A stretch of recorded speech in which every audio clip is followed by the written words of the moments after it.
Hi, Yuko here. Today's topic is the Curse of Masakado's headgrave.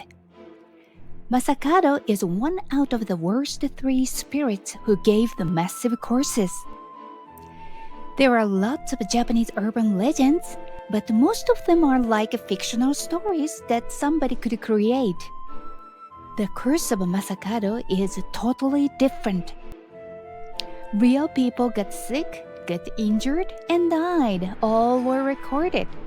The stories about his curse were on major newspapers.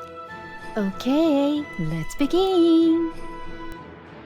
The Japanese like to believe in superstitions. Moreover, Japanese especially like ghost and horror stories. In the summertime, many of these stories are broadcast on television. Articles about strange phenomena and curses may appear in major newspapers.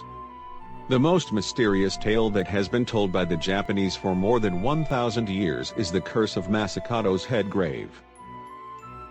General Masakado was beheaded in Tokyo more than 1,000 years ago as a rebel against the emperor. His head was taken to Kyoto, where the emperor lived, and it was displayed on the streets. His body remained in Tokyo, and it was buried in a nearby temple. In Kyoto, Masakado's head did not rot, and every night he shouted, Where is my body?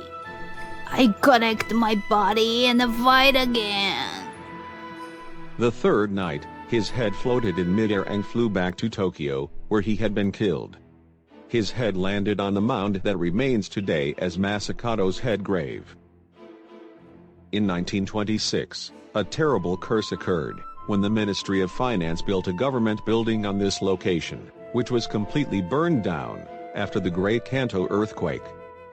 After destroying his head grave and constructing a temporary government building on top of it, the number of sick and injured people continued to grow. A total of 14 officials, including the finance minister, died within a year or two. They believed that this was a curse of the Masakado. They destroyed the government building and rebuilt his head grave. On June 20, 1940, lightning struck, and the main building of the Ministry of Finance caught fire. In the Ministry of Finance, people said, "This is the punishment for neglecting the memorial service for Masakado."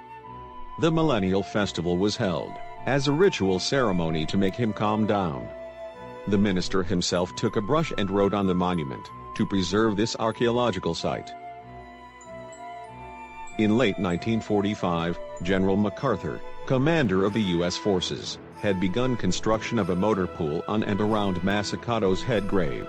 During this construction, the bulldozer doing the leveling work suddenly rolled over. A Japanese driver and a worker were crushed under the bulldozer. One died instantly, and the other was seriously injured. A nearby lumber dealer, who knew the old legend about the head grave, went to the headquarters.